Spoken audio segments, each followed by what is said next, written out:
ဝဇိရာဘိက္ခုနီဆိုပြီးတော့ဉာဏ်အလွန်တက်မြတ်တဲ့ဘိက္ခုနီမှာတစ်ပါးရှိတယ်ပြောရရင်သူကယန္တာဖြစ်ပြီးသားပါပဲဝဇိရဆိုတာစိန်သွားခဲ့တော့တက်မြတ်တဲ့ဉာဏ်ရှိတဲ့ပုဂ္ဂိုလ်လို့ဒီလိုလည်းပဲဆိုနိုင်တယ်ဒီနေ့တော့အဲ့ဒီဘိက္ခုနီမှာဇေတဝန်ကျောင်းနဲ့မနီမွေးမှာရှိတဲ့တောအုပ်ထဲမှာတရားဘာဝနာကိုနှလုံးသွင်းပြီးတော့အေးအေးချမ်းချမ်းသတင်းသုံးပြီးတော့နေတယ်အဲ့ဒီအချိန်မှာ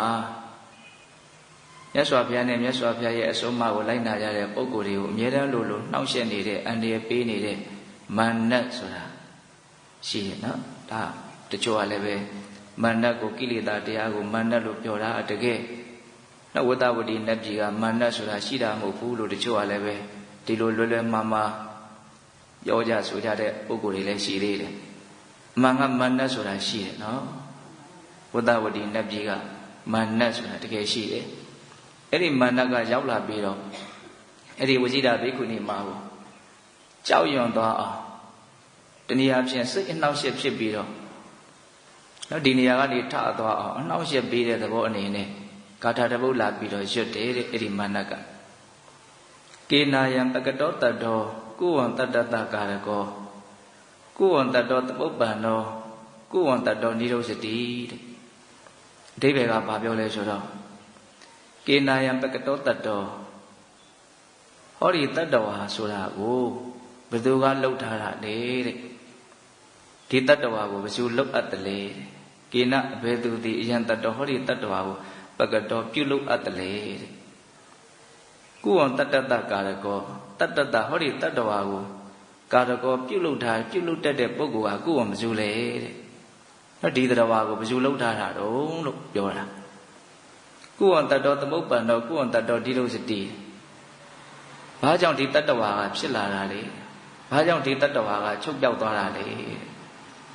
နော်အလွန်လေးလက်တဲ့မေးခွန်းလို့လည်းဆိုနိုင်ပါတယ်နော်ဒီနေ့မှာသတိထားစရာတစ်ခုကတတ္တဝါဆိုတဲ့စကားလုံးကိုသူအကုန်သုံးသွားတယ်။ဘာကြောင့်တတ္တဝါဆိုတာဖြစ်နေတာတော့ဘာကြောင့်တတ္တဝါဆိုတာချုပ်သွားတာတော့ဒီတတ္တဝါကိုဘယ်သူကလှုပ်ထားတာတော့အဲ့လိုမေးတဲ့အခါကျတော့ဝဇိရာဘိက္ခုနီမက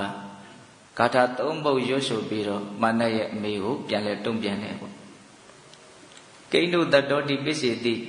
မာရဒိဋ္ဌိကတန္တုတေသုဒ္ဓသင်္ခါရပုံစောယနယိတတတ္တုပလဗ္ဗတိမနတဲ့ဘယ်အရာကိုတတ္တဝါလို့သင်ကယုံကြည်နေတာလဲတဲ့ကိန္နုတတ္တောတိပစ္စေတိဘယ်အရာကြီးကိုတတ္တဝါလို့သင်စိတ်ထဲကယုံကြည်နေတာလေတဲ့ထင်နေတာလေတဲ့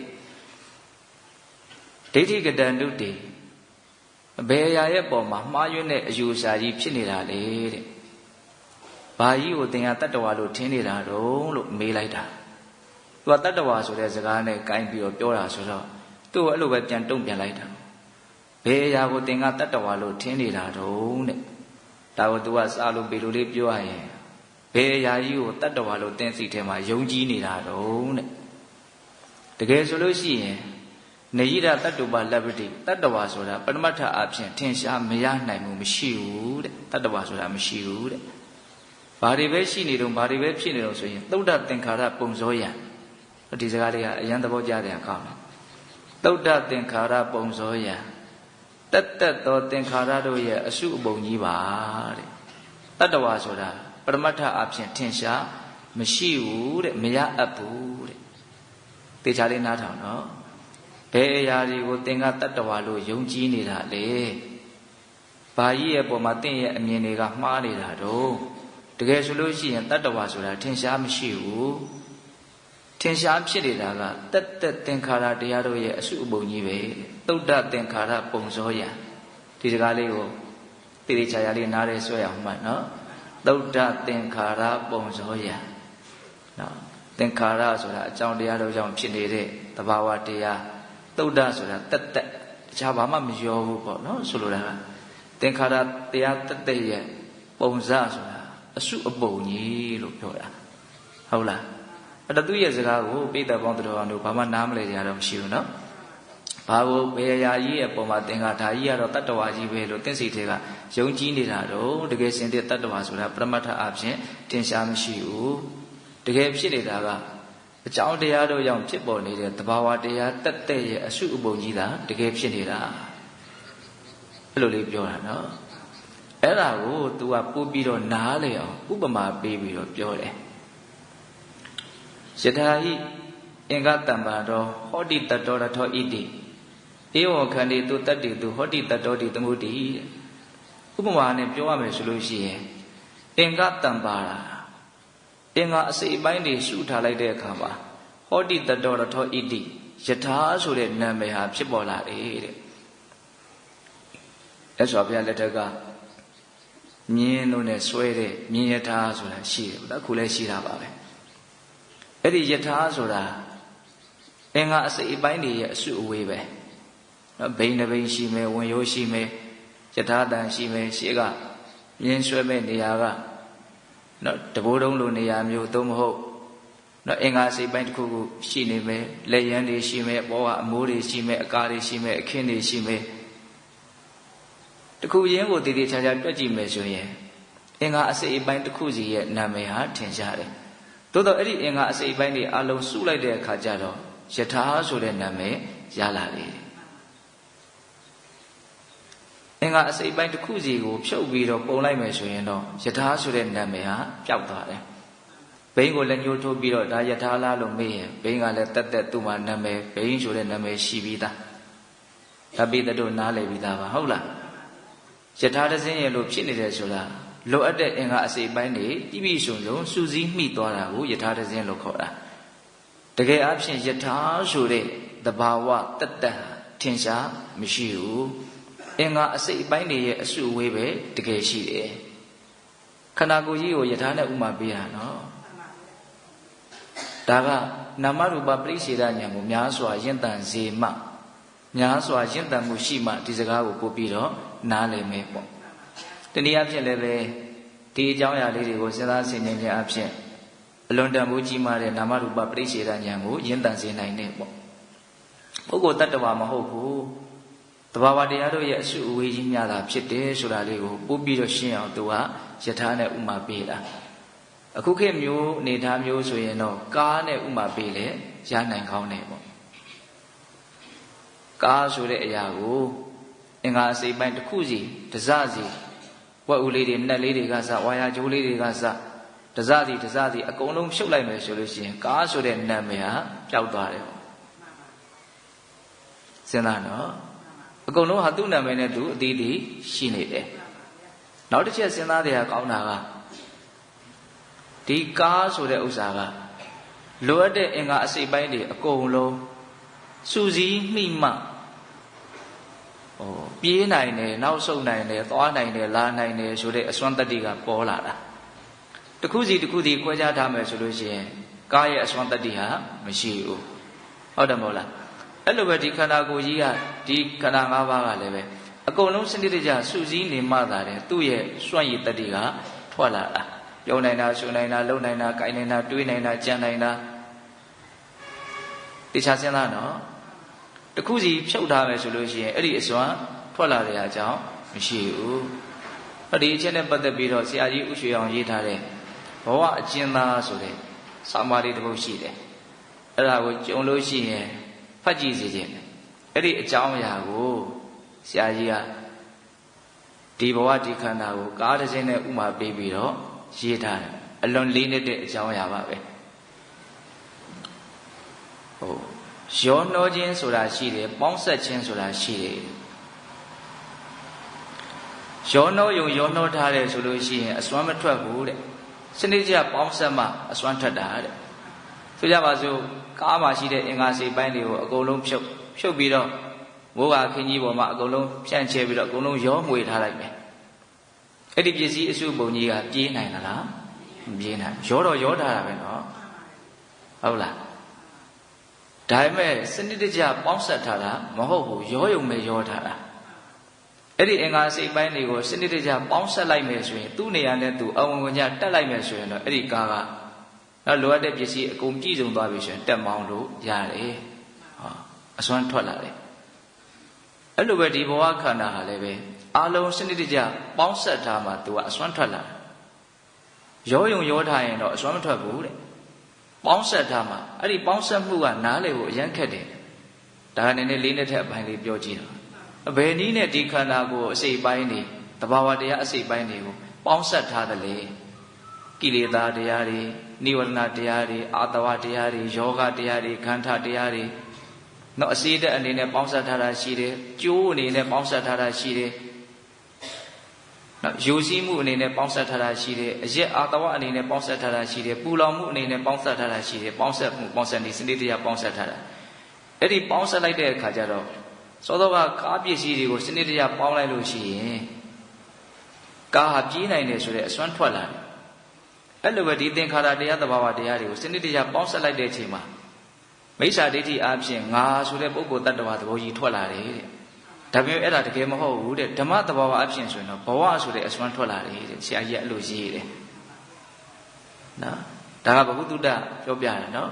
စနစ်တကျပို့ပြီးတော့တိတိကျကျသိတယ်ဒါဘုံဘုံကအခုစောင်းပါနာမည်လေးပါပြောလိုက်တယ်ဘဝအကျဉ်းသားအလိုလင်းတဲ့ဆောင်းပါလေးတစ်ပုဒ်ပါပဲအဲ့ဒါကိုဖတ်ကြည့်အခုဒီမှာဝရှိတာဘိက္ခုနီမှာကဘဝခန္ဓာကိုဘာနဲ့ဥမာပေးတာတော့ယထာနဲ့ဥမာပေးတာဒုက္ခဒုက္ခကရင်တစင်းပေါ့နော်အရင်ရှုပ်ထွေးဆိုတာတိဆောက်ထားတဲ့ရင်တစင်းပဲအဲ့ဒီရင်ကမြင်းကဆွဲသွားမယ်ဆိုလို့ရှိရင်သူလည်းပြေးမယ်လွှားမယ်ပေါ့မြင်းဆွဲတဲ့နောက်ကိုလိုက်မယ်ပေါ့အဲ့လိုပဲတရားဓမ္မတို့ဦးဇင်းတို့ဒီခန္ဓာကိုယ်ကြီးကလည်းပဲတော့စိတ်ဆွဲရကိုလိုက်နေကြတာမရှိဘူးလားရှိနေတယ်လှုပ်ရှားနေတယ်သွားနေတယ်လားနေတယ်ပြောနေတယ်ဆိုနေတယ်တော့တကယ်ကတော့ဘာလဲလို့မေးရင်သင်္ခါရတရားတို့ရဲ့အစုအဝေးအစုအပုံကြီးပဲပုဂ္ဂိုလ်တ attva ဆိုတာမဟုတ်ဘူးတဲ့အဲ့ဒါလေးကိုစနစ်တကျကိုယ့်အကိုပိုင်းခြားပြီးတော့ကြည့်တတ်ဖို့လိုတယ်ပေါ့အဘဝကိုများသောအားဖြင့်အစုအဝေးကြီး၅ခုဖြင့်စုဝေးထားတယ်လို့မြတ်စွာဘုရားမဟုတ်ဘူးလားဟုတ်တယ်နော်ရုပ်အစုအဝေးကြီးတစ်မျိုးနာအစုအဝေးကြီး၄မျိုးအစုအဝေးဆိုတဲ့စကားကိုပါဠိလိုဘယ်လိုသုံးတော့ခန္ဓာလို့သုံးတယ်ဟုတ်လားရုပ်တည်းရဲ့အစုအဝေးကိုယူဘက်ခန္ဓာယူဘက်ခန္ဓာအကြောင်းကိုလည်းပဲစနစ်တကျကိုယ့်ကိုလေ့လာဆန်းစစ်ပြီးတော့ဝေဖန်ကြည့်နောက်ဒီယူဘက်ခန္ဓာအဆောက်အဦအစုအဝေးကြီးကိုဘယ်လိုများစုဝေးထားတော့ရုပ်ဆိုတာဗမာလူရိုးရှင်းရှင်းပြောရရင်ဖောက်ပြန်တတ်တဲ့တရားလို့ဒီလိုအဓိပ္ပာယ်မရဘူးလားနော်ခုမြင်နေရတဲ့စပင်မွေးစားခြေပွားဆုံးဒီကိုယ်ကောင်ကြီးဟာဖောက်ပြန်တတ်တဲ့သဘာဝတရားရဲ့အစုအဝေးကြီးအစုအပုံကြီးပဲအဖောက်ပြန်တဲ့အရာရဲ့လို့မြုံမုံတမုံစာတောင်မပါဘူးအမြဲတမ်းဖောက်ပြန်နေတယ်ဖောက်လဲဖောက်ပြန်ခဲ့တယ်ဖောက်လဲဖောက်ပြန်နေစေဖောက်လဲဖောက်ပြန်အောင်မယ်ရက်တန်လို့မရဘူးအမြဲတမ်းဖောက်ပြန်နေတယ်အဲ့ဒီဖောက်ပြန်နေတယ်ဆိုတာလေးကိုရိုးရှင်းရှင်းလေးအပေါ်ရန်လေးနားလည်ကြည့်မိဝမ်းကောင်းကကျွတ်ထွက်လာကစားကပုံလေးနဲ့အခုပုံနဲ့ဘလောက်ကွာခြားသွားပြီလို့အချိန်တိုင်းဖောက်ပြန်နေတာပဲလေဟုတ်တယ်မဟုတ်လားခုလောလောဆယ်ကရက်တက်နေလားဆိုတော့ရက်တက်မနေဘူးစားထားတဲ့အစာအာဟာရတွေကိုအမြဲတမ်းခြေဖြစ်နေတဲ့အတွင်းထဲမှာတကြုံကြုံတစ်ချင်းချင်းခန္ဓာကိုယ်အစိတ်ပိုင်းတွေအမြဲတမ်းအလုံးလုံးနေတယ်ဒါမှလည်းရှင်းသတ်နိုင်မှာဟုတ်လားစပင်ပွေးလေးတွေကလည်းအမြဲတမ်းထွက်နေတယ်အရေပြားတွေကလည်းအမြဲတမ်းလဲနေတယ်လက်သေးလေးတွေဆိုလည်းအမြဲတမ်းထွက်နေတယ်ချွေးတွေရေတွေကလည်းအမြဲတမ်းထွက်နေတယ်ထဲထဲမှာသွေးတွေကလည်းအမြဲတမ်းလဲပတ်နေတယ်တကယ်ကိုအလွန်ရှုပ်ထွေးတဲ့အရှုပ်ထွေးဆုံးဆိုတဲ့စက်တောင်သူ့လောက်ရှုပ်ထွေးမှာမဟုတ်ဘူးသွားနေသူအကြောင်းကျိုးဆက်ဆက်ပြီးတော့မလုပ်နေဘူးလုပ်နေကြတယ်ဖြစ်နေကြတယ်ဟုတ်ရဲ့လားအဲ့ဒါကိုကြည်ကြည်ပြင်းပြကိုယ့်ကိုတွေးတတ်ဖို့စဉ်းကျင်တတ်ဖို့လိုတယ်ပေါ့နော်အဲ့တော့ရုပ်အစုဝေးကြီးကိုအမိပြုပြီးတော့နေတဲ့နောက်ထပ်ဘာအစုဝေးကြီးတွေရှိနေလဲနာအစုဝေးကြီးတွေရှိတယ်နာအစုဝေးကြတော့ရှုပ်ထွေးလွန်းလို့နည်းနည်းလွန်းလို့ကျေပြန့်လွန်းလို့မြတ်စွာဘုရားက၄ပုံပုံပြီးတော့တောင်းဟောရတယ်ဝေဒနာခန္ဓာဆိုပြီးတော့ခံစားမှုအစုဝေးအလွန်နေကျပါလေခံစားမှုရဲ့တော့နေကျပုံလေးတော့ဆိုကြပါစို့ဓမင်းဟင်းစားတဲ့အခါမျိုးမှာအရာသာအမျိုးမျိုးတွေကွဲပြားနေတာကိုအကြောင်းပြုပြီးတော့ခံစားမှုအမျိုးမျိုးဖြစ်နေတယ်ချင်းတယ်ဆိုတာလေးတစ်ခုတည်းမှာတော့ဘလို့ချင်းတယ်ဘလို့အနံလေးနဲ့ရောပြီးတော့ချင်းတယ်လေးလေးလေးချင်းတယ်ပေါ့ပေါ့လေးချင်းတယ်နာမည်တက်လို့မရတော့အောင်ကိုပဲခြေပြန့်တယ်တချို့ဝေဒနာတွေတချို့ခံစားချက်တွေကိုနာမည်တက်ဖို့မလွယ်ဘူးဟုတ်တယ်မဟုတ်လားတဘာဝတရားကပြည့်ညက်တက်လို့မလွယ်တော့အောင်ခြေပြန့်တယ်နည်းနည်းတယ်ဟုတ်ရဲ့လားအရာသာလေးတစ်ခုပဲစဉ်းစား မြင်တဲ့အခါမှာလည်းပဲဘလို့ရတာပေါ်လာတော့ဘာကိုမြင်တော့ဘလို့ရတာရှိတော့ပြောဖို့ခက်လိုက်တာဟုတ်ရဲ့လားဝေဒနာအဆောက်အုံကြီးလွန်းလို့ဝေဒနာကိုမြတ်စွာဘုရားကဘလို့ပြောတော့အဆူဝေးကြီးတစ်ခုလို့ဒီလိုပြောတယ်နောက်ထပ်ပါအဆူဝေးရှိတော့တင်ညာမှတ်သားမှုအဆူဝေးဟုတ်လားမှတ်သားမှုအဆူဝေးအောင်မကြည့်ဘူးလားကြည့်ရနော်အများကြီးမှတ်ထားတာပဲလက်ဒီဆိုဘုရားကြီးကတော့လိမ္မာတာတက်ကျွမ်းတာတွေကအကုန်လုံးတင်ညာတွေကြီးပဲတဲ့ငယ်တွေကစပြီးတော့တင်ထားတာအဲ့ဒါတင်ညာတဲ့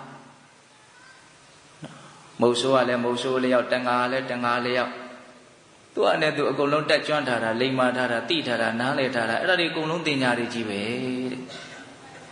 ဟုတ်လားစဉ်းစားတော့အခုလည်းပဲလူတိုင်းအသီးသီး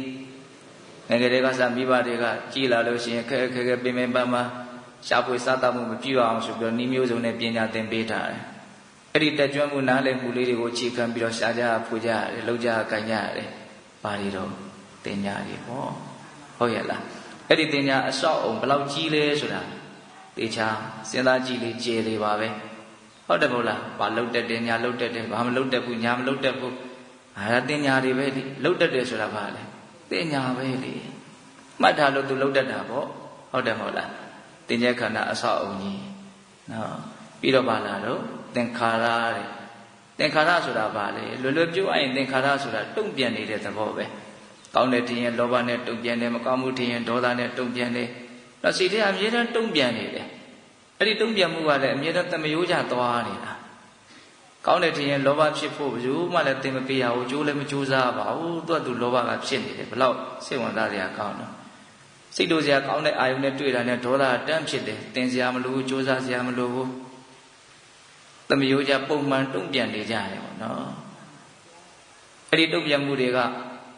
ကာယကံဝစီကံမနောကံအဖြစ်ကံရှုတော်မှာကြည့်ပြီးတော့ပြောမယ်ဆိုရင်လည်းပြောလို့မရဘူးလားရတယ်နော်အဲ့ဒီတုံ့ပြန်မှုအရှုအဝေးကြီးဟာမကြီးကျယ်ဘူးလားကြီးကျယ်တယ်သင်္ခါရခန္ဓာအဲ့ဒီဝေဒနာတင်ညာသင်္ခါရဆိုတဲ့ဒီနာခန္ဓာအရှုအဝေးကြီးလေးခုဟာအဓိကကတော့ဝိညာဉ်နဲ့ခန္ဓာဆိုတဲ့တိမှုအရှုအဝေးကြီးကိုခြံရံပြီးတော့ဖြစ်ကြရတာလို့ဆိုနိုင်တယ်တိမှုဝိညာဉ်အရှုအဝေးကြီးကအခရာပဲအဓိကပဲဒါကြောင့်လက်ဒီဆိုဘုရားကြီးကရုပ်ဓာတ်တွေထဲမှာတေဇောဟာအဓိကဖြစ်တယ်တဲ့မိဓာတ်နံဓာတ်တွေထဲမှာဝိညာဉ်ဟာအဓိကဖြစ်တယ်တဲ့တိပြီးမှကျန်တာတွေဖြစ်ကြတာဒါကြောင့်မနောပုပ္ပင်္ဂမဓမ္မမနောတိဋ္ဌမနောမေယမနတ္တစီပတ္တန္တိနာဘာတတိဝါကရောတိဝါတတောနံဒုက္ခမနွေတိစာယဝအနုပါယိနိနံတရားတွေထဲမှာမနောမနဆိုတဲ့စိတ်ဝိညာဉ်ဟာခေါင်းဆောင်ဖြစ်တယ်တဲ့သူကအကြီးအကဲဖြစ်တယ်ကောင်းမြတ်တဲ့စိတ်ကြည်လင်တဲ့စိတ်ကလေးနဲ့လုံးမဲ့ပြောမယ်ဆိုလို့ရှိရင်အဲ့ဒီပုဂ္ဂိုလ်ရဲ့နောက်ကိုချမ်းသာဒုက္ခတွေဟာအစဉ်လိုက်တယ်ဥပမာကိုယ့်ရဲ့နောက်ကိုအရေးဟာအစဉ်လိုက်တယ်လို့မျိုးပဲလို့ဓမ္မပဒပါဠိတော်မှာဟောတယ်ပေါ့နော်အဲ့လိုပဲဦးဇင်းတို့မနောပုပ္ပင်္ဂမဓမ္မမနောတိဋ္ဌမနောမယမနတ္တစီပဒုဋ္ဌိနဘာတတိဝကရောတိဝတတောနံဒုက္ခမနွေတိစက္ကံဝဝဟတောပဒနံတရားတွေမှာစိတ်ဝိညာဉ်ဆိုတဲ့မနောဟာခေါင်းဆောင်ဖြစ်တယ်ယုံညံ့တဲ့စိတ်နဲ့ပူလောင်ရှုပ်ထွေးတဲ့စိတ်နဲ့လုံးမဲ့ပြောမယ်ဆိုရင်အဲ့ဒီပုဂ္ဂိုလ်ရဲ့နောက်ကိုဆင်းရဲဒုက္ခဟာအမြဲလိုက်လိမ့်မယ်ဥပမာဝင်ဆောင်နွားလားခြေရရဲ့နောက်ကိုသူဆွဲထားတဲ့လှဲရဲ့လှဲပင်ညာကြီးကအစဉ်လိုက်နေတယ်လို့ပဲတဲ့ဒါကြောင့်နံတရားတွေထဲမှာဘယ်သူကောင်းဆောင်လဲလို့မေးရင်ဝိညာဉ်တိမှုသူလည်းအလွန်ကြီးမားတဲ့အဆောက်အဦကြီးတစ်ခုလို့သုံးတယ်ဆိုတော့ကြီးကအယောင်အဆင်းတွေကိုသိတယ်သိပြီးမှခံစားကြတာမှတ်သားကြတာတုံ့ပြန်ကြတာနော်အတန်မျိုးစုံကိုသိတယ်အနတ်မျိုးစုံသိတယ်ရတာမျိုးစုံသိတယ်အတွေ့အထိမျိုးစုံသိတယ်အတွေ့အကြံမျိုးစုံသိတယ်သိတယ်ဆိုတဲ့ဝိညာဉ်ကိုအကျဉ်းများဖြင့်ဘယ်နှမျိုးပိုင်းတော့6မျိုးပိုင်းတယ်ပေါ့နော်ဝိညာဏတ္တ6မျိုးလို့မှတ်သားထားကြတယ်ပေါ့နော်ဓာတ်18ပါးထဲမှာဝိညာဏတ္တ6ပါးရှိဟုတ်လားအဲ့တော့ဒကာဓမ္မတို့ဦးဇင်းတို့ရဲ့ဘဝဟာဘာလဲလို့မေးယထာတစ်စင်းလို့ကားတစ်စင်းလို့အင်္ဂါအစိတ်ပိုင်းတွေစနစ်တကျပေါင်းဆက်ထားတာဒါကြောင့်အစွမ်းထွက်နေတာတခုချင်းဒီမှာအစွမ်းမရှိဘူးစနစ်တကျပေါင်းထားလို့လည်းအစွမ်းထက်တာပုံတော်ကရောယုံရောမှွေထားမယ်ဆိုရင်ဘာအစွမ်းမှမရှိဘူးအဲ့ဒီသဘာဝတရားကိုနားလည်အောင်ဒါတွေကိုဘာလို့တက်ဖို့လို့ဆိုအကုန်လုံးကိုဖြုတ်ဖြက်ပြီးတော့ကြည့်တတ်ဖို့လိုတယ်ဒါအယိုးရှင်းရှင်းပြောကြည့်တာနော်ခန္ဓာကိုယ်ကြီးကိုဉာဏ်နဲ့ ဖြုတ်ပြီးတော့တစားသည်တဏှသည်ဖြုတ်ပြီးတော့ကြည်တတ်တဲ့နေပေါ့နော်နန္တရားတွေကိုတစားသည်ဖြုတ်ပြီးတော့နားလည်ဖို့ဆိုတာတိတ်တော့မလွယ်ဘူးဒါလည်းပဲသတိထားမယ်ဆိုရင်တော့အော်ဒီလိုပဲပေါင်းဆက်ပြီးတော့အကြောင်းအကျိုးဆက်ဆက်ပြီးတော့ဖြစ်ပေါ်နေတဲ့သဘောလို့တော့နားလည်နိုင်ပါလေအစကတည်းကဥမာပို့ပြီးတော့ရှင်းရှင်းလင်းလင်းသိဖို့အတွက်ရုပ်တရားတွေကိုတစားသည်တမွသည်ဖြုတ်ပြီးတော့ကြည်ကြည်ပေါ့အဲ့ဒါဆိုရင်ကိုတော်တော်လေးစိတ်ထဲမှာနာမရူပပိစေတဉာဏ်ရင့်တန်နိုင်တယ်ပုဂ္ဂိုလ်တ attva ဆိုတဲ့တက္ကာယဒိဋ္ဌိနေသွားနိုင်တယ်ပေါ့32ခုထာတာ32မျိုးလောက်ဖြုတ်ကြည့်ပေါ့ဒီခန္ဓာကိုရှက်ကြီးလဲပတ်နေတာနော်ဘယ်လိုနည်းနဲ့လဲပတ်နေလဲဒါတော့သိဖို့လွယ်နော်ဟုတ်တယ်မဟုတ်လားဇာမေမွင်းချင်းခြေလေးလက်သေးသွားရည်အသားကြောရိုးတွင်ချင်းသည်အစရှိသဖြင့်32မျိုးသောကုဋ္ဌာတ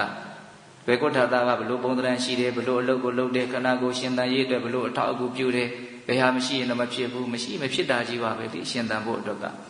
ဘောကအုပ်ထားတဲ့အရေးပြားလေးတောင်မရှိရင်မဖြစ်ဘူးဟုတ်တယ်မဟုတ်လားတော့ဒီခန္ဓာကိုယ်ကြီးဆက်လက်လက်ပတ်ရှင်သန်မျိုးအတွက်တော့ဒီဆောက်ထားတဲ့ရုပ်ပိုင်းဆိုင်ရာအဆောက်အဦကိုဖြုတ်ဖြက်ပြီးတော့ကြည့်တတ်မယ်ဆိုရင်တော့အများကြီးဉာဏ်နဲ့ရင့်တန်လာတဲ့အကြောင်းမရှိဘူးလားရှိတယ်အဲ့ဒါဝစီတာဘိက္ခုနီမှာပါနော်ပုဂ္ဂိုလ်တ attva ဆိုတာထင်ရှားမရှိဘူးတဲ့တက်တက်သင်္ခါရတရားတို့ရဲ့အစုအပုံကြီးဖြစ်တယ်ဥပမာအင်္ဂါရက်တွေရှုနေလို့ယထာလို့ခေါ်ရတယ်လို့မျိုးနော်တဘာဝတရားတွေရှုပေါင်းရှုထားတာကိုပဲတ attva လို့သမုတ်ကြတယ်တဲ့ဧဝံခန္တီတုတန်တီတုဟောတိတတ္တောတိသမုတိဟောဧဝံခန္တီတုတန်တီတုခန္တီတုခန္ဓာဆိုတဲ့အသုံးနှုန်းလေးနဲ့ပြောတယ်နော်ခုတင်လေးပဲဘုံဘုံအဲ့ဒါကို၅မျိုးပိုင်းပြီးတော့ပြောသွားတယ်ဟုတ်လားဒီခန္ဓာ၅ပါးထင်ရှားဖြစ်နေတာကိုပဲတ attva လို့သမုတ်ကြတာပါတဲ့တကယ်တတ attva ဆိုတာထင်ရှားမရှိထင်ရှားရှိတာကဘာလဲတက်တက်သင်္ခါရတရားတို့ရဲ့အစုအပုံကြီးတာထင်ရှားရှိတယ်အဲ့ဒီအမှန်တရားကိုသိတာနဲ့မသိတာနဲ့လုံးဝမတူဘူးနော်အဲ့ဒီအမှန်တရားကိုသိခြင်းဟာတက္ကာယဒိဋ္ဌိကိုအများကြီးနှဲပါစေတယ်တက္ကာယဒိဋ္ဌိကိုနှဲပါအောင်အများကြီးကြိုးစားရတယ်ရောက်တယ်ရောဒါကြောင့်အဲ့ဒီအတိကိုခိုင်မြဲအောင်ကြိုးစားရမယ်အဲ့ဒါဆက်ပြီးတော့နောက်ဆုံးကာထာလေးနဲ့အဲ့ဒီဝိဇိတာဘိက္ခုနီမကအလေးနဲ့ထပ်ပြီးတော့ပြောပြန်တယ်ဒုက္ခမေဝါဟိတံဘောတိဒုက္ခဒိဋ္ဌိဝိတိစနိညာတရာဒုက္ခတံဘောတိနိညာဒုက္ခနိရောဓတိတဲ့ဒီကာထာလေးကတော့ခန့်ငယ်တဲ့အစားဦးဇင်းတို့အရန်သဘောကျလို့နှုတ်ထဲမှာတိုးနေတယ်ဒုက္ခမေဝါဟိတံဘောတိဒုက္ခဒိဋ္ဌိဝိတိစနိညာတရာဒုက္ခတံဘောတိနိညာတရာဒုက္ခနိညာဒုက္ခနိရောဓတိအဓိပ္ပာယ်ကဘာပြောတော့ဒုက္ခမေဝါဟိတံဘောတိဒုက္ခတွေပဲဖြစ်နေတာတဲ့ဒုက္ခတိဋ္ဌိဝေတိစတဲ့ဒုက္ခပဲတီးပြီးတော့ဒုက္ခပဲချုပ်သွားတာတဲ့နိညတရာဒုက္ခတံဘောတိနိညာဒုက္ခနိရောဓတိဒုက္ခမှတပါတခြားဖြစ်နေတာဘာမှမရှိဘူးတဲ့ဒုက္ခမှတပါတခြားချုပ်သွားတာလည်းဘာမှမရှိဘူးတဲ့ဖြစ်ပြီဆိုရင်တော့အဲ့ဒါဒုက္ခပဲတဲ့နော်အဖြစ်တရားကိုဒုက္ခလို့ရှင်းရှင်းလင်းလင်းတုဒ္ဓမယညာယာစွဲနေအောင်မှတ်ရဘာပဲဖြစ်လာတဲ့အဖြစ်တရားဒီကောင်းမွန်တဲ့သဘောမဟုတ်ဘာကြောင့်ဆိုတော့ဖြစ်ပြီးရင်မုတ်ချပျက်စီးရမှာဖြစ်တဲ့အတွက်ကြောင့်ကောင်းမွန်တဲ့သဘောမဟုတ်ဘယ်ဖြစ်ချင်းမှမချီးမွမ်းလောက်ဘူးဘယ်ဖြစ်ချင်းမှအထင်မကြီးလောက်ဘူးပေါ့နော်အထင်သေးရမယ်လို့ဆိုလိုတာမဟုတ်အမှန်သိရမယ်လို့ဆိုလိုတာဘာကြီးဖြစ်နေတယ်လို့ပဲပြောအဲ့ဒါကိုကောင်းမွန်တယ်လို့မဆိုနိုင်ဘူးဘာကြောင့်လဲဘယ်ဖြစ်ချင်းမှမတည်မြဲလို့ပဲဟုတ်လားကောင်းတယ်ဆိုတယ်ဆိုတာကအပေါ်ယံပြောနေကြတာလို့ဆိုရင်လေတကယ်ကောင်းဆိုးအကုန်လုံးတူညီစွာပြီးဆုံးပြောက်ွယ်သွားတယ်ဗမာစကားပုံနဲ့ရိုးရိုးလေးပြောရရင်တော့အတူတူနဲ့အနူနူတွေကြီးပဲလို့ပြောမယ်ဆိုရင်လည်းပြောလို့ရတယ်ဒီပုတ်ထဲကပဲဒီပဲကြီးပဲလို့ပြောလို့လည်းရတယ်ဖြစ်လာတဲ့တရားတွေကအကုန်လုံးတူညီစွာပြောက်ွယ်သွားကြတယ်အိဋ္ဌာယုံကောင်းမြတ်တဲ့အာယုံတွေဆိုရင်ဒကာဓမ္မတို့ဦးဇင်းတို့တွေကအရန်ထင်ကြီးခြင်းနဲ့ပေါ့ဒါဦးဇင်းတို့လည်းဒီတိုင်းပါပဲအိဋ္ဌာယုံမကောင်းတဲ့အာယုံတွေဆိုရင်တော့အရန်အထင်သေးခြင်းနဲ့ပေါ့အထင်ကြီးခြင်းအထင်သေးခြင်းကပဲပြီးတော့ကိုယ့်ကိုနှိပ်စက်တာ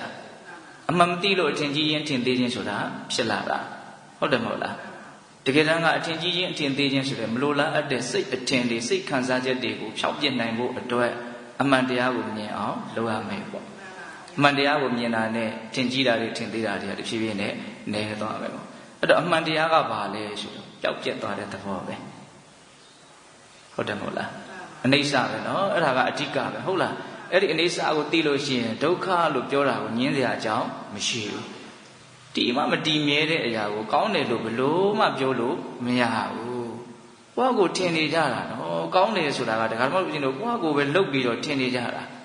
ဟုတ်လားတကယ်ကပါလဲဆိုတော့မတည်မြဲတဲ့သဘာဝပဲဒီမတည်မြဲတဲ့သဘာဝကြီးကိုဘက်လိုက်မှုမရှိဘဲနဲ့တော့တမယိုးကြဘက်လိုက်မှုမရှိဘဲနဲ့တကယ်ကိုဦးဇင်းတို့ဓမ္မတိဋ္ဌံကြသူ့ကိုဝေဖန်မယ်ဆိုရင်ကောင်းတယ်လို့ပြောမလားဆိုးတယ်လို့ပြောမလားဆိုးတယ်လို့ပဲပြောရမယ်နော်မတည်မြဲတဲ့အရာကိုဟုတ်တယ်မဟုတ်လားဒါကြောင့်ဒီမှာသူပြောတာဒုက္ခမေဝဟိတံဘောတိဒုက္ခဒိဋ္ဌိဝိတိစမကောင်းတဲ့သဘာဝတွေပဲဖြစ်နေတာမကောင်းတဲ့သဘာဝတွေပဲတည်ပြီးတော့မကောင်းတဲ့သဘာဝတွေပဲချုပ်သွားတာဒုက္ခကိုမကောင်းတဲ့သဘာဝလို့ပဲရိုးရှင်းရှင်းပြောလိုက်တယ်ဟုတ်လားဒုက္ခပဲဖြစ်ပြီးတော့ဒုက္ခပဲတည်ပြီးတော့ဒုက္ခပဲချုပ်သွားတာဒုက္ခမှတပါးတခြားဖြစ်နေတာဘာမှမရှိဘူးဒုက္ခမှတပါးတခြားချုပ်သွားတာလည်းဘာမှမရှိဘူးတဲ့ဒါကြောင့်ဖြစ်ပြီးဆိုရင်တော့ဒုက္ခလို့နားလည်လိုက်ဖို့လိုတယ်ပေါ့နိဗ္ဗာန်ဆိုတာမဖြစ်တရားလို့ဒီလိုပြောကြတာရှိရနော်ဒါကဦးဇင်းတို့တော့နိဗ္ဗာန်ကိုမျက်မှောက်မပြုဘူးလို့မသိပါဘူးဘုရားဆရာရှိတဲ့ရိယာသူတော်ကောင်းကြီးတွေကနိဗ္ဗာန်ဆိုတာမဖြစ်တဲ့တရားလို့ဒီလိုပြောတယ်နားလည်ဖို့အလွန်ခက်ခဲတယ်လို့ဆိုရင်လည်းနော်မဖြစ်ဘူးဆိုတော့ပြည့်စရာလည်းအကြောင်းမရှိဘူးပေါ့ခက်တာကတကယ်မှဦးဇင်းတို့တွေကဖြစ်ချင်းတရားရဲ့ပုံမှာလည်းဒုက္ခတွေဒုက္ခတွေကိုပြည့်ညက်ကြတာဆိုတော့နော်ဒုက္ခကိုလည်းဖြစ်ချင်းနဲ့ပတ်သက်ပြီးတော့မှပဲနားလေတယ်ဒုက္ခကိုလည်းဖြစ်ချင်းနဲ့ပတ်သက်ပြီးတော့မှပဲနားလေတယ်ဘာလို့မြင်ရရင်ကောင်းတယ်ဘာလို့ကြားရင်ကောင်းတယ်ဘယ်သူနဲ့တွေ့ရတော့အဆင်ပြေတယ်ဖြစ်တာနဲ့ပတ်သက်ပြီးတော့ပဲဒုက္ခကိုနားလေထားတာအဲ့တော့မဖြစ်တဲ့ဒုက္ခကိုနားကိုမလဲဘူးခက်တယ်နော်နားလေဖို့ခက်တယ်နော်ဒါကြောင့်သူတော်ကောင်းတရားကိုနဲ့နေတယ်ခက်ခဲတယ်လို့ပြောတာဟုတ်လားဒါပေမဲ့အခြေခံကစပြီးတော့ကျွမ်းကျင်လိမ္မာအောင်ကြိုးပမ်းရင်းနဲ့ဒီသူတော်ကောင်းတရားကိုပဲနားလည်အောင်အထောက်ကြရမှာပါဟုတ်ရဲ့လားအေးအဲ့တော့ဦးဇင်းတို့ဝจิตာဘိက္ခုနီမှာပြောခဲ့တဲ့စကားလေးတွေကိုအနှစ်ချုပ်မယ်ဆိုရင်ဘာတွေ့ရတော့နာမရူပပရိစေဒဉာဏ်ကိုအဓိကပြောတယ်ပြီးရင်ဒုက္ခသစ္စာလေးပါးကိုအဓိကသူပြောသွားတာတွေ့ရတယ်ဟုတ်လားဘာကိုတတ္တဝါလို့သင်္စိတ်တွေကယုံကြည်နေတာတော့တဲ့တတ္တဝါဆိုတာပရမတ္ထအပြင်ထင်ရှားမရှိဘူးသင်္ခါရတရားရဲ့အစုပုံကြီးမျှတာဖြစ်တယ်အင်္ဂါအစိတ်ပိုင်းတွေရဲ့အစုအဝေးကိုယထာလို့ဆိုရတယ်လို့ဒီခန္ဓာရဲ့ဖြစ်ပေါ်ခြင်းကိုပဲတတ္တဝါလို့သမုတ်ကြတာပါတဲ့တကယ်ဆိုလို့ရှိရင်ဒုက္ခပဲဖြစ်ပြီးတော့ဒုက္ခပဲတည်ပြီးတော့ဒုက္ခပဲချုပ်သွားတာဒုက္ခမှတစ်ပါးဖြစ်နေတာမရှိဘူးဒုက္ခမှတစ်ပါးတခြားချုပ်နေတာလည်းမရှိဘူးတဲ့ဒါသူပြောတဲ့စကားရဲ့အနှစ်ချုပ်ပဲမှတ်သားကြမကောင်းလားကောင်းနေရဲ့အဲ့လိုလဲပြောလိုက်ရောမနကစိတ်ပြက်ပြီးတော့စာရဲအတိုင်းပြောရရင်တော့ဆင်းရဲပြီးတော့သူစိတ်တိုင်းမကြဘူးနော်ဆင်းရဲပြီးတော့အဲ့ဒီနားတဲ့ကွယ်ပြောင်းသွားတယ်ဒီဘိက္ခုနီကငါ့ကိုကောင်းကောင်းသိတာပဲစိတ်မချမ်းသာဖြစ်ပြီးတော့အဲ့ဒီနားတဲ့ကွယ်ပြောင်းသွားတယ်ဉာဏ်ပညာကြီးတဲ့ပုဂ္ဂိုလ်ဘလို့တကိုးရှိတဲ့ပုဂ္ဂိုလ်ကမှတုံ့လှုပ်ချောက်ချအောင်လှုပ်လို့မရဘူးဆိုတဲ့သင်္ကန်းစာလေးကိုလည်းပဲမှတ်သားရမယ်ပေါ့အဓိကကိုယ့်ကိုခက်ခိုင်မာမာယက်တည်နေနိုင်စေတာကိုယ့်ရဲ့အသိဉာဏ်ပဲဒါကြောင့်ဒီအသိဉာဏ်ကိုသာလည်းမြင်မအောင်တည်ဆောက်ဖို့အသိဉာဏ်ဖြစ်ပေါ်ကြောင်းတွေကိုပဲအဓိကတန်ဖိုးထားပြီးတော့ကြိုးစားကြဖို့အရေးမကြီးဘူးလားအရေးကြီးတယ်နော်အသိဉာဏ်ခိုင်မာရင်ဘာကြောင့်မှတုံ့လို့စရာကြောင်းမရှိနော်ဒါကဦးဇင်းတို့ဝจิตာဘိက္ခုနီမရဲ့အကြောင်းပေါ့နော်နောက်ထပ်သီလဘိက္ခုနီမရဲ့အကြောင်းကိုပြောဦးမယ်အကြောင်းအရာလေးတွေကတူတော့မြန်ပြီးသွားမယ်ထင်လို့နှစ်ပါးစာဦးဇင်းကစဉ်းစားလာတာဟုတ်လားအဲ့တော့စဉ်းစားလာမှတော့မထူပါဘူးပြောလိုက်ဦးမယ်အချိန်ကလည်းရှိနေသေးတယ်နော်အဲ့လိုပဲဦးဇင်းတို့အဲ့ဒီသုတ်တံမှာကြတော့မာနကဘလို့မေးလဲနော်ဘိက္ခုနီအရှင်မကဘလို့ဖြေလဲနော်ဟောနေတဲ့ အကြောင်းအရာကတော့သူကအတူတူပဲနော်တော့ဥထဲမှာစိညာရချင်းကပ်ပြီးတော့တရားဘာဝနာအလုံးနဲ့ပြောမွေ့နေတဲ့အဲ့ဒီသေလာဘိက္ခုနီအရှင်မတွေကိုမာနကစောစောကလိုပဲရောက်လာပြီးတော့နှောင့်ယှက်ပေးတာပေါ့အဲ့ဒါဦးဇင်းတို့တက္ကထာဘဂတန်ယုတ်ပါဠိတော်ထဲမှာဘိက္ခုနီတန်ယုတ်ဆိုပြီးတော့ဘိက္ခုနီမတွေရဲ့အမှန်နဲ့တွေ့ကြုံရတာကိုအခြေခံပြီးတော့ပြောထားတဲ့စကားတွေကိုမှတ်တမ်းတင်ထားတာနော်အဲ့ဒီသုတ္တမှာကြတော့မာနကသေလာဘိက္ခုနီမကိုဘယ်လိုပြောတော့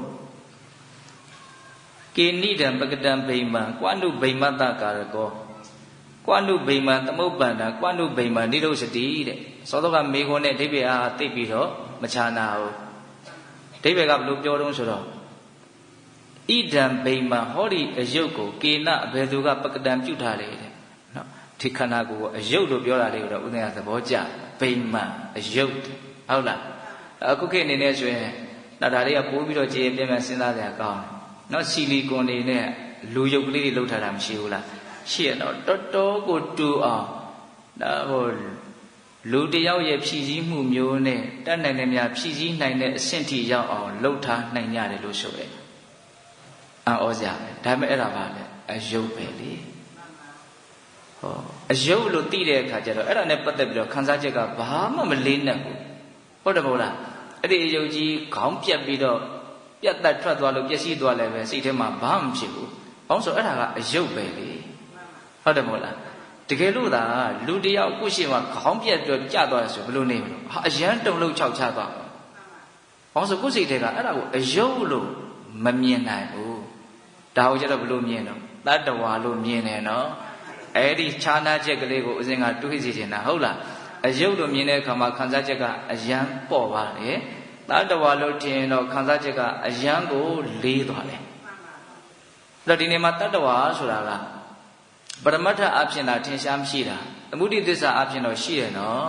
အဖေဆိုတာရှိတယ်အမေဆိုတာရှိတယ်သားသမီးဆိုတာရှိတယ်လင်ယောက်ျားဆိုတာရှိတယ်ဇနီးမယားဆိုတာရှိတယ်ဒါတွေပယ်လို့ရှိရင်အဲ့ဒါငရဲသွားတတ်တယ်ဗျတို့ချိုးကနော်လေတွေကြီးပြီးတော့အဲ့ဒါတွေကိုပြစ်ပယ်ကြတာတွေရှိတယ်ဟုတ်လားပရမတ္ထသဘောအားတွေကိုသူတို့သဘောပေါက်တယ်ဆိုတဲ့အနေနဲ့ရုပ်ရင်းရင်နောက်ဆုံးအယူတွေပါတွေမှားသွားတာတောင်ရှိတယ်ဟုတ်လားအဲ့ဒါပုဂ္ဂိုလ်တ attva မရှိဘူးဆိုတာကပရမတ္ထအဖြစ်ထင်ရှားမရှိဘူးဆိုတာကိုရည်ပဲပြောတာသမုဒိသစ္စာအဖြစ်တော့ရှိတာပေါ့ဂုံကြီးတယ်ဂုံငယ်တယ်ဒါကအဖေဒါကအမေဒါကကျေးဇူးရှိတယ်ဒီတူကကျေးဇူးမရှိဘူးအစရှိသဖြင့်အကုန်လုံးပုဂ္ဂိုလ်တ attva ဆိုတဲ့အနေနဲ့ပြောကြဆိုကြရတာဟုတ်တယ်မဟုတ်လားအေးအခုဒီမှာသူကခန္ဓာ၅ပါးဒီဟာကိုအယုတ်လို့သုံးတယ်စောတလုံးကဝိဇိတာဘိက္ခုနီမကိုကြတော့တ attva ဆိုတဲ့အသုံးနှုန်းနဲ့မေးတာအခုဒါကြတော့ဘယ်လိုသုံးတော့အယုတ်လို့သုံးတယ်နော်ကိဏိတံပကတံဗိမာန်ကွန္တုဗိမတ္တကာရကောတဲ့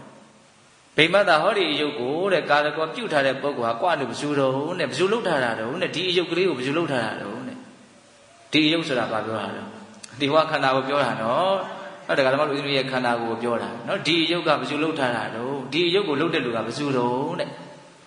ကွန္တုဗိမာန်သမုပ္ပန္နကွန္တုဗိမာန်နိရောဓတိတဲ့နော်ဒီအယုတ်ကဘာကြောင့်ဖြစ်လာတာတော့ဒီအယုတ်ကဘာကြောင့်ချုပ်သွားတာတော့တဲ့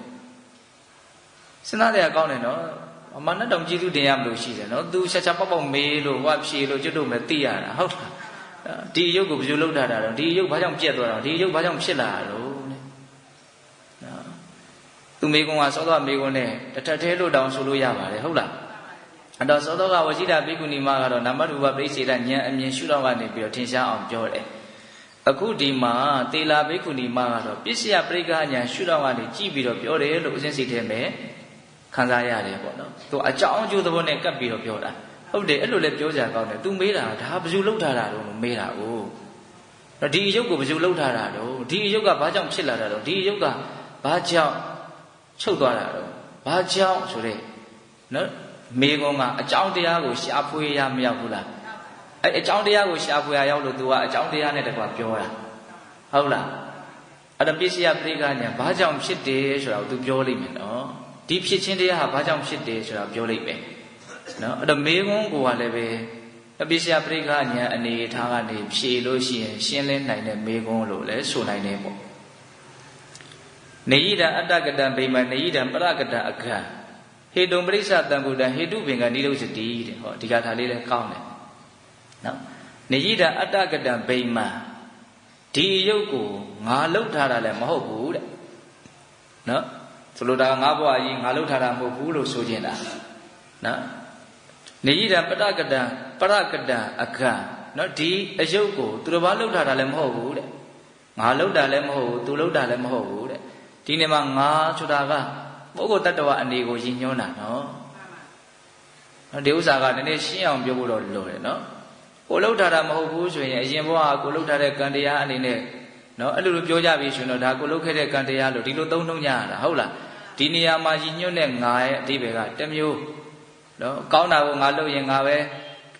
ခံစားရလိမ့်မယ်မကောင်းတာကိုငါလှုပ်ရင်ငါပဲဆင်းရဲလိမ့်မယ်ကောင်းတာကိုငါလှုပ်ရင်ငါပဲချမ်းသာလိမ့်မယ်ဆိုတဲ့နေရာမှာရည်ညွှန်းတဲ့ငါကတစ်မျိုးနားလည်ဖို့လိုတယ်နော်ဒီနေ့မှာဒီအယုတ်ကိုအတ္တကတံငါလှုပ်ထားတာမဟုတ်ဘူးတဲ့နော်နအတ္တကတံငါလှုပ်ထားတာမဟုတ်အဲ့ဒါလိုပဲနပရကတံတဘာသူတွေလှုပ်ထားတာလည်းမဟုတ်ဘူးတဲ့ ဆိုလိုတာကပုဂ္ဂိုလ်တ attva ဆိုတာကိုထင်ရှားမရှိတဲ့အတွက်ကြောင့်ငါဆိုတာကိုထင်ရှားမရှိတဲ့အတွက်ကြောင့်သူဆိုတာကိုထင်ရှားမရှိတဲ့အတွက်ကြောင့်ငါလုပ်တယ်သူလုပ်တယ်လို့ဘယ်လိုမှပြောလို့မရအောင်ဆိုကြပါစို့ဒီဓမ္မတို့ဦးဇင်းတွေကငါလို့ဆွဲတာကနော်ဒီကိုယ့်ရဲ့ခန္ဓာကိုယ်လို့သမုတ်ထားတဲ့ဒီအစုဝေးကြီးကိုငါလို့ဆွဲတာတခြားခန္ဓာအစုဝေးကြီးကိုကြတော့ဘယ်လိုဆွဲတော့သူလို့ဆွဲတယ်ပေါ့နော်တကယ်တမ်းကဒီခန္ဓာ၅ပါးပဲဖြစ်ပေါ်နေတာငါဆိုတာဖြစ်နေတာလည်းမဟုတ်ဘူးသူဆိုတာဖြစ်နေတာလည်းမဟုတ်ဘူးဒါကြောင့်ငါလှုပ်ထားတယ်လို့ပြောလို့မရတယ်လို့သူလှုပ်ထားတယ်လို့ပြောလို့လည်းမရဘူးတဲ့ဘာကြောင့်ဒါကြီးဖြစ်လာတယ်လို့ဘာကြောင့်ဒါကြီးချုပ်သွားတာတော့ဟေတုံပရိစ္ဆတံဗုဒ္ဓဟေတုဘင်္ဂနိရုစတိနော်အကြောင်းတရားကိုဆွဲပြီးတော့ဖြစ်လာတာပါတဲ့အကြောင်းတရားချုပ်သွားတော့ဒါကြီးလည်းချုပ်သွားတာပါပဲတဲ့သူအကြောင်းတရားလို့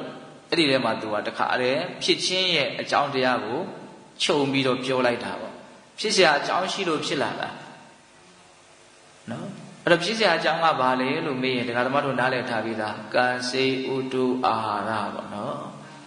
အယံထင်ရှားတာကစပြီးတော့စဉ်းစားကြည့်ခြင်းနဲ့ဆိုရင်အာဟာရကိုစဉ်းစားကြည့်တဲ့နဲ့အဲ့ဒါဓမ္မတို့ဦးဇင်းတို့အခုရှင်းနေတာစားတော့ဝါမျိုးထားတဲ့အာဟာရဓာတ်ကလေးကိုအမိပြုပြီးတော့ရှင်းနေတာအဲ့ဒါကိုအကြောင်းခံပြီးတော့ရှင်းနေတာဖြစ်နေတာအဲ့လွန်ခဲ့တဲ့9ရက်လောက်ကစပြီးတော့ဘာမှရေကားစဒီပိုက်ထဲကိုမထည့်ခဲ့ဘူးအရေတွေအဖက်တွေဘာမှမထည့်ခဲ့ဘူးဆိုရင်ဒီအချိန်မှာဒီလိုဘယ်လိုမှနေလို့မရဘူးဟုတ်တယ်မဟုတ်လားအကြောင်းတရားကြောင့်ဖြစ်နေတာဆိုတာအလွန်ထင်ရှားတယ်ပေါ့နော်ဒါပေမဲ့တရားဓမ္မတို့ဦးဇင်းတို့တွေကကိုယ်စွမ်းနဲ့ကိုယ်ရက်တည်နေတယ်လို့ထင်နေကြတာကြီးပဲဒါဦးဇင်းတို့လည်းဒီတိုင်းပဲတက္ကာဒိဋ္ဌိတန်းတန်းနဲ့နေတာဆိုတော့ငါအစွမ်းနဲ့ငါရက်တည်နေတာလို့ထင်နေတာအမှန်ကငါရက်တည်နေတာလားအာဟာရကိုအကြောင်းခံပြီးတော့ဖြစ်နေတာလားအာဟာရကိုအကြောင်းခံပြီးတော့ဖြစ်နေတာပြောရင်ဒီမြင်နေရတဲ့ရုပ်အစုဝေးကြီးကိုပါစအာဟာရတကပြောင်းလဲလာတဲ့အစုဝေးကြီးလို့ပြောမယ်ဆိုတော့ပြောလို့မရဘူးလားပြောလို့ရတယ်နော်ဒါပေမဲ့ဒီပုံစံကလေးဒီရုပ်ရည်ကလေးဒီလိုအနေအထားလေးကျမ်းမာရေးအခြေအနေရုပ်ရည်အခြေအနေဒါတွေကတော့ဘယ်တိုင်းတာထိရှင်းသန်းနေရတယ်ဆိုတဲ့အခြေအနေဒါတွေကတော့ကံတရားပေါ်မှာအဓိကအကြောင်းခံတယ်ပေါ့ဟုတ်တယ်မဟုတ်လားကိုယ့်ရဲ့ရုပ်ရည်ကိုကိုရွေးချယ်ခွင့်ရှိသလားသူဟန်ဒီတဲ့အတိုင်းခံရတာနော်စဉ်းစားကြည့်နော်အခုမကြိုက်လို့ဘာမှပြောင်းလို့မရဘူးဟုတ်တယ်မဟုတ်လားဒီအခုဒီဘဝဒီရုပ်ရည်ဒီအနေထားကအရင်ဘဝကမေတ္တာတတ်တွေအားကောင်းတဲ့ကံတရားကိုအခြေခံခဲ့မယ်ဆိုရင်ကြည်ပြောရှိပြောရှိမယ်ပေါ့နော်ဒေါသတတ်တွေစွတ်ဖက်လာတဲ့ကံတရားကိုအခြေခံခဲ့မယ်ဆိုရင်တော့ရုပ်ဆိုးလေးဖြစ်မယ်ပေါ့ဟုတ်တာဒါပဲလေဒါလည်းပဲအကြောင်းတရားပေါ်မှာမူတည်တာပဲဒါပေမဲ့တရားဓမ္မတို့ဦးဇင်းတို့တွေကအကုန်လုံးကိုယ်စွမ်းလို့ထင်နေကြတာနော်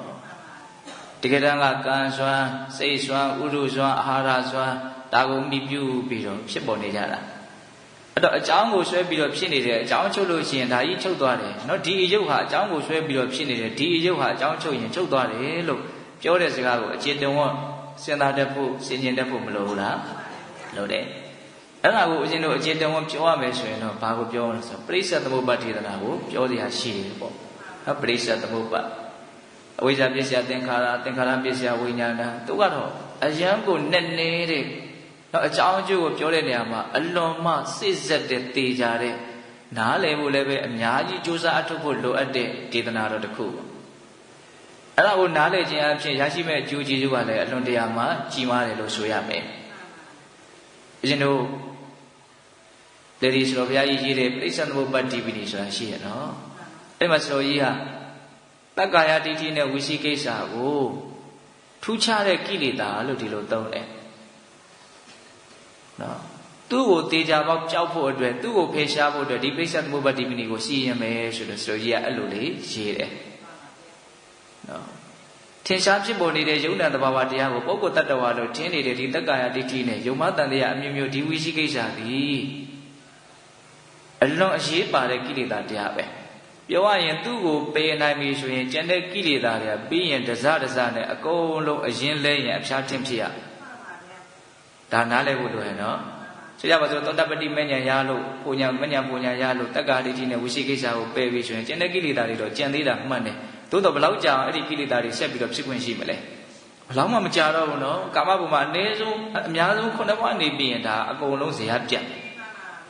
အဲ့တော့တက္ကာယဒိဋ္ဌိနဲ့ဝိသိကိစ္စကိုထူးခြားတဲ့ကိလေသာတရား2ပါးလို့ပြောတာပြောလိုက်တယ်အဲ့တော့အဓိကကိလေသာကိုပယ်တတ်ဖို့ကြိုးစားတဲ့နေရာမှာအဲ့ဒီငါဇွဲဆိုတဲ့အလွန်မှားယွင်းတဲ့တက္ကာယဒိဋ္ဌိကိုဥတည်ပြီးတော့ပယ်တတ်နိုင်အောင်ကြိုးပမ်းကြရမယ် ဒါလိုရင်းပဲနော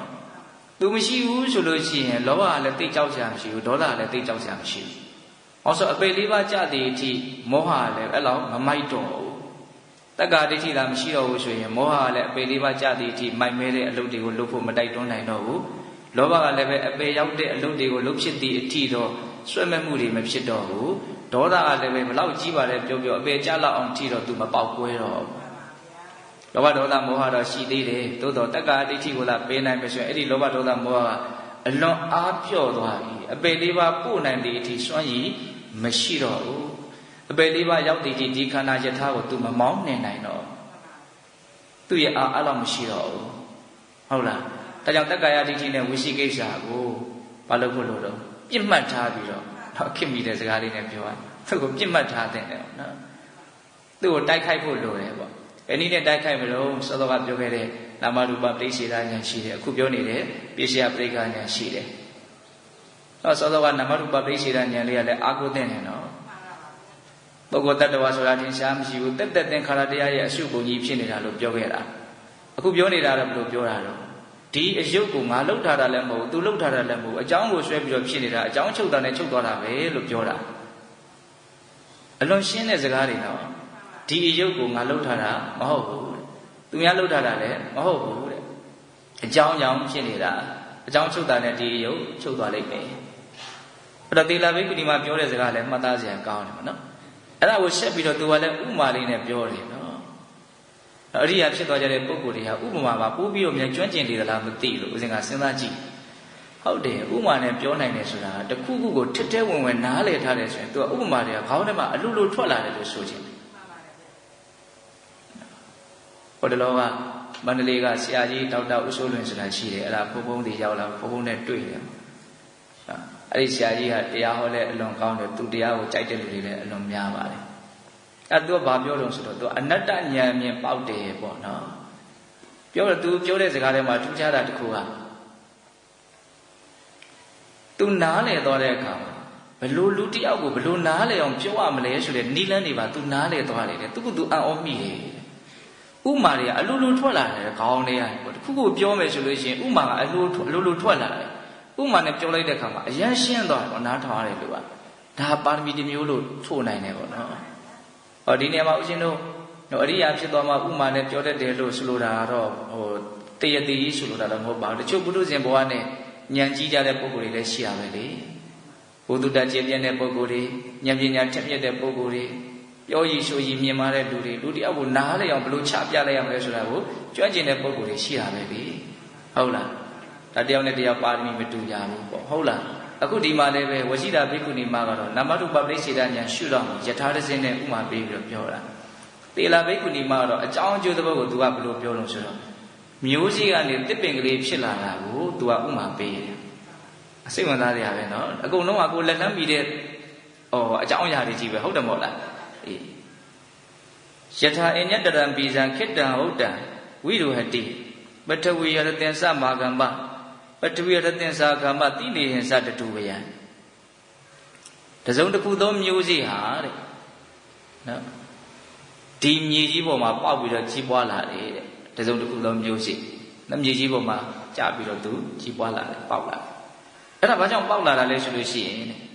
ပထဝီရတ္တင်္စာကမ္မမြေကြီးထဲမှာရှိတဲ့ဩဇာဓာတ်ဒီဩဇာဓာတ်လေးကမျက်စိနဲ့မြင်ဖို့လွယ်တဲ့ကိစ္စမဟုတ်မြေကြီးထဲမှာရှိနေတဲ့ဩဇာဓာတ်ပြီးတော့တိနေဟင်္စအဆူဓာတ်အစေဓာတ်အဲ့ဒီဓာတ်နှစ်ခုကိုတတူပယံဥပယဆိုတာနှစ်ခုပေါ့နော်မြေကြီးထဲမှာရှိတဲ့ဩဇာဓာတ်ရဲ့အဆူဓာတ်အစေဓာတ်ရဲ့အဲ့ဒီဓာတ်နှစ်ခုကိုအစွဲပြုတ်ပြီးတော့အဲ့ဒီမျိုးစေ့လေးကအညွန့်ညောင်းထွက်ပြီးတော့အပင်ကြီးပေါက်လာတာတဲ့ဟုတ်လားအဲ့လိုပဲဒီအယုတ်ကလည်းပဲအကြောင်းတရားကိုဆွဲပြီးတော့ဖြစ်လာတာအကြောင်းတရားမရှိတာနဲ့ချုပ်တာနဲ့အယုတ်လည်းပြတ်သွားရောဟုတ်လားဒီယုတ်ကိုငါလုပ်တယ်လို့ပြောလို့မရတယ်လို့သူလုပ်တယ်လို့ပြောလို့မရဘူးစောစောကတစ်ပင်လေးကိုဘယ်သူလုပ်တယ်လို့ပြောမလို့ဘယ်သူလုပ်တာတော့လို့ပြောမယ်မေးမယ်ဆိုရင်ဘယ်လိုပြောမလို့အဲ့ဒီမျိုးစီလေးကနော်မြေကြီးထဲမှာရှိတဲ့ဩဇာဓာတ်ရဲ့အဆိုးဓာတ်စီးဓာတ်ရဲ့နဲ့တွေ့ပြီးတော့ဖြစ်သွားတာပဲလေဒါကိုဘယ်သူလုပ်တယ်လို့ပြောလို့မရဘူးဒါတော့မှတစ်ခါလေဦးဇင်းကစဉ်းစားကြည့်တယ်နော်သဘာဝတရားတွေကိုဖန်တီးတချို့ကပြောတာ ဖန်တီးလို့ရတယ်တကယ်တမ်းကဘယ်ရာကိုများဖန်တီးတာတော့အကြောင်းတရားကိုသာလည်းလောက်ကြတာနော်အဲ့ဒီအကြောင်းရှိလို့သူ့သူဖြစ်သွားတာတကယ်တမ်းကဟုတ်တယ်မဟုတ်လားပထဝီဓာတ်ကြီးဖြစ်အောင်ဘယ်သူဖန်တီးနိုင်တော့ဘယ်သူမှဖန်တီးနိုင်ပါဘူးဟုတ်တယ်မဟုတ်လားစဉ်းစားနော်ဒါကြောင့်ငါလုပ်တယ်ဆိုတာမရှိဘူးသူလုပ်တယ်ဆိုတာမရှိဘူးဖြစ်เสียအကြောင်းရှိရင်ဖြစ်လာတာပဲအဲ့ဒီဖြစ်เสียအကြောင်းတရားတွေကိုဝင်အောင်ချနိုင်တယ်ဆိုလို့ရှိရင်အဲ့ဒီအကျိုးတရားတစ်ခုဟာထွက်လာမှာပဲဟုတ်တယ်မဟုတ်လားအခုစက်ပစ္စည်းအမျိုးမျိုးတီထွင်ကြတယ်ဆိုတဲ့ပုံကိုယ်တွေဖန်တီးတာလားအကြောင်းတရားကိုလိုချင်တဲ့အကျိုးတရားတစ်ခုထွက်လာဖို့အတွက်အကြောင်းတရားကိုတော့သူတို့ချနိုင်တာလားဆိုတာလေးကိုစဉ်းစားတတ်ဖို့လိုတယ်ပေါ့ဟုတ်တယ်မဟုတ်လားသူတို့သုံးနေတဲ့ပစ္စည်းတွေကသဘာဝလောကကြီးထဲမှာသူ့သူရှိပြီးသားပဲလေတကယ်တမ်းကအဲ့ဒီဓာတ်သဘာဝကိုဘယ်သူဖန်တီးတာလဲဘယ်သူမှမဖန်တီးနိုင်ဘူးဟုတ်တယ်မဟုတ်လားအဲ့ဒါတွေကအကုန်လုံးသူ့သူအကြောင်းကျိုးဆက်ဆက်ပြီးတော့ဖြစ်နေတဲ့သဘာဝတရားတွေပဲနားလည်မယ်ထင်ပါတယ်နော်ဓာတ်သဘာဝအမျိုးမျိုးကိုလူတွေကလောက်တာလားမြေကြီးတွေတို့လိုရှိတဲ့နေရာထွက်မဲ့နေရာကနေပြီးတော့မလုပ်ရတော့ထုတ်ယူရတာပဲလေဟုတ်တယ်မဟုတ်လားဒါတော့သူအကြောင်းကျိုးဆက်ဆက်ပြီးတော့ဖြစ်နေတဲ့သဘာဝတရားဒါကြောင့်ဦးဇင်းတို့ပြည်တော်ပေါင်းတော်အောင်တို့မန္တမေးတဲ့မေခွန်းရဲ့အဖြေကိုနည်းနည်းနားလည်ဖို့လိုတယ်နော်ဒီရုပ်ကိုဘယ်သူလှုပ်ထားတာတုံးဒီရုပ်ကဘာကြောင့်ဖြစ်လာတာတုံးဒီရုပ်ဘာကြောင့်ချုပ်သွားတာတုံးတဲ့အလွန်ကောင်းတဲ့မေခွန်းပါပဲတော့ဒီရုပ်ကိုငါလည်းမလုပ်ဘူးတဲ့ဒီရုပ်ကိုသူများလည်းလှုပ်ထားတာမဟုတ်ဘူးတဲ့ဒီရုပ်ကအကြောင်းတရားကြောင့်ဖြစ်လာတာအကြောင်းတရားမရှိချုပ်ပြီးဆိုတာနဲ့ဒီရုပ်လည်းချုပ်သွားတာပဲတဲ့ဥပမာမျိုးစေ့ဟာမြည်ထဲမှာရှိတဲ့ဩဇာဓာတ်ရဲ့အဆုဓာတ်အစိဓာတ်ရဲ့နဲ့ပေါင်းပြီးတဲ့အခါမှာအပင်ဆိုတာပေါက်လာသလိုမျိုးပါတဲ့ကဲပြီးတဲ့ဥပမာမကောင်းဘူးလားကောင်းတယ်ဧဝံခန္ဓာစဓာတုယောစစအာယတနာဣမေဟေတုံပရိစ္ဆတံဘူလာဟေတုပင်ကနေလို့စရိအဲ့ဒီလိုပဲတဲ့အဲ့ဒီလိုပဲဆိုတာစောစောကမျိုးစေ့ဟာမြေကြီးရဲ့ဩဇာဓာတ်နဲ့အဆုဓာတ်စေဓာတ်နဲ့ပေါင်းရင်အပင်ပေါက်လာတယ်လို့ဆိုလိုတာနော်အဲ့ဒီလိုပဲဆိုတာအဲ့ဒီလိုပဲတဲ့ခန္ဓာစဟောဒီခန္ဓာ၅ပါးဓာတုစဓာတ်တဘာဝတရားအာယတနာစအာယတနာတရား6ပါးအာယတနာ6ပါးဆိုတာဘာပြောတာတော့လက်ရှိနာနာတရားကိုစိတ်နော်အဲ့ဒီတရားတွေဟာဘာတဲ့တော့ဟေတုံပရိစ္ဆတံဘူလားအကြောင်းတရားကိုစွဲပြီးတော့ဖြစ်လာတယ်ဟေတုပင်ကနေတော့စရိအကြောင်းတရားချုပ်တာလည်းသူတို့လည်းချုပ်ရတယ်အဲ့တော့ငါရဲ့အစွမ်းဆိုတာကိုပြောနေငါဆိုတာကိုပဲမရှိဘူးဆိုတဲ့သဘာဝတရားတက်ရဲ့အကြောင်းအကျိုးဆက်ဆက်ပြီးတော့ဖြစ်ပေါ်နေတဲ့သဘာဝတရားတွေကိုတော့တစားနဲ့ကြည်ကြည်ပြည့်ပြည့်နားလဲအောင်ကြိုးစားအထောက်ကြဖို့မလိုဘူးလားလိုတယ်အဲ့တော့ဦးဇင်းတို့ပြည်သက်ပေါင်းသူတော်ကောင်းတို့ဒါကသေလာထီဘိက္ခုနီမမန္တမင်းရဲ့အမေကိုဖြေလိုက်တဲ့အဖြေပေါ့နော်အဲ့ဒီမှာမန္တကလည်းပဲအော်ဒီဘိက္ခုနီမလည်းငါ့ကိုတီးသွားပြီဆိုတော့စိတ်မချမ်းသာဖြစ်ပြီးတော့အဲ့ဒီနားနဲ့ရောက်ွယ်သွားတယ်လို့ဆိုတယ်ဒါကဦးဇင်းတို့ဝစီတာဘိက္ခုနီတုတ်တန်ရဲ့သေလာဘိက္ခုနီတုတ်တန်နှစ်ပုဒ်ပေါ့ဒီသုတ်တန်တစ်ခုကိုဦးဇင်းတို့မိသလောက်ဉာဏ်နဲ့ဆင်ခြင်သုံးသပ်ကြည့်ရမယ်ဆိုလို့ရှိရင်ဝိဇိတာဘိက္ခုနီမာကဘောခန္ဓာရဲ့အကြောင်းကိုနာမရူပပရိစ္ဆေဒဉာဏ်ကိုအခြေခံထားပြီးတော့ရှင်းပြတာဟုတ်တယ်မဟုတ်လားနော်ဒီတတ္တဝါကိုဘယ်လိုလုပ်ထားတာတော့နော်ဒီတတ္တဝါဘာကြောင့်ဖြစ်နေတာတော့ဒီတတ္တဝါဘာကြောင့်ချုပ်သွားတာတတ္တဝါဆိုတဲ့အမေကိုအခြေခံပြီးတော့တတ္တဝါဆိုတာတကယ်ထင်ရှားမရှိဘူးတတ္တသင်္ခါရတရားတို့ရဲ့အစုပုံများတာဖြစ်တယ်အင်္ဂါရဲ့အစိတ်အပိုင်းတွေစုမိသွားတော့ယထာဆိုတဲ့နာမည်ဖြစ်လာသလိုဒီခန္ဓာကိုယ်ကြီးရတယ်ပဲအစိတ်အပိုင်းများစွာစုမိတဲ့အခါတနည်းအားဖြင့်အစုအဝေးကြီး၅ခုပေါင်းစုမိတော့ဘာဖြစ်သွားတော့တတ္တဝါဆိုတဲ့နာမည်အထူးကိုသူရတယ်ပေါ့သမုတ်ထားတယ်တကယ်တမ်းကတတ္တဝါဆိုတာမရှိဘူးခန္ဓာ၅ပါးသာရှိတယ်ဟုတ်လားအဲ့ဒီလိုသူကဥမာပေးပြီးတော့ဒုက္ခပဲဖြစ်ပြီးတော့ဒုက္ခပဲချုပ်နေတာဒုက္ခမှတစ်ပါးတခြားဖြစ်နေတာဒုက္ခမှတစ်ပါးတခြားချုပ်သွားတာမရှိဘူးလို့ဒါကဝိဇိတာဘိက္ခုနီမပြောခဲ့တဲ့စကားရဲ့အနှစ်ချုပ်နော်နောက်သေလာဘိက္ခုနီမကျတော့ဘယ်လိုမေးတော့ဒီအယုတ်ကိုဘယ်လိုလုပ်ထားတာတော့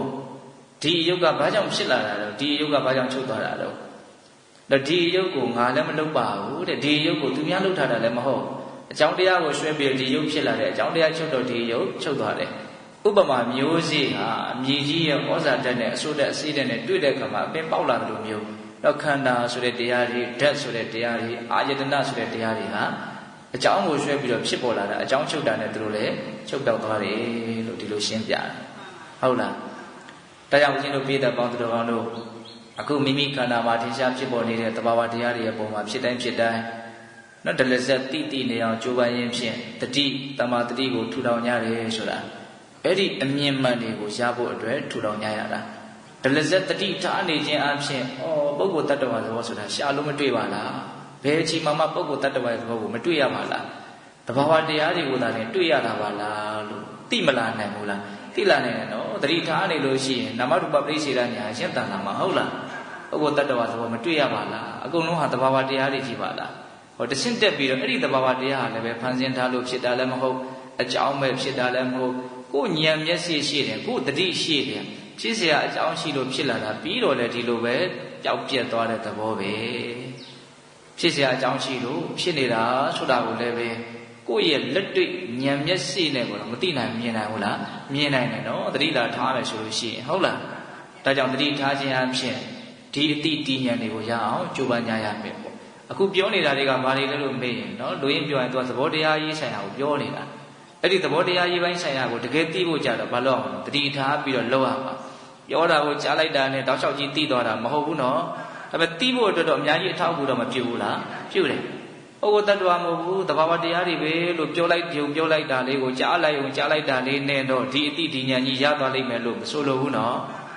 အဲ့လိုသာရကြကြကြီးဆိုရင်တော့တရားတော်တော်လွယ်တယ်လို့ဆိုရမှာပေါ့ဟုတ်တယ်မို့လားအဲ့လိုမဟုတ်ဘူးနော်ဒါကအထောက်အကူတော့ပြုမယ်လမ်းကြောင်းတည့်ဖို့အတွက်သို့တော့ဒီအတိဒီဉာဏ်ကိုတကယ်ရဖို့အတွက်ဘာလို့ရမှာလို့ဒါကိုပဲအာယုံစိုက်ပြီးတော့တတိထားပြီးတော့ဘာလို့မလို့စစ်ဆေးကြဖို့လိုတယ်စူးစမ်းကြဖို့လိုတယ်တတိထားပြီးတော့တိနေအောင်ကြိုးပမ်းကြဖို့လိုတယ်ဒါမှသူတို့ဟာဘာလဲဆိုတဲ့အဖြစ်မှန်ကိုတိကျရနိုင်မှာဟုတ်တယ်မဟုတ်လား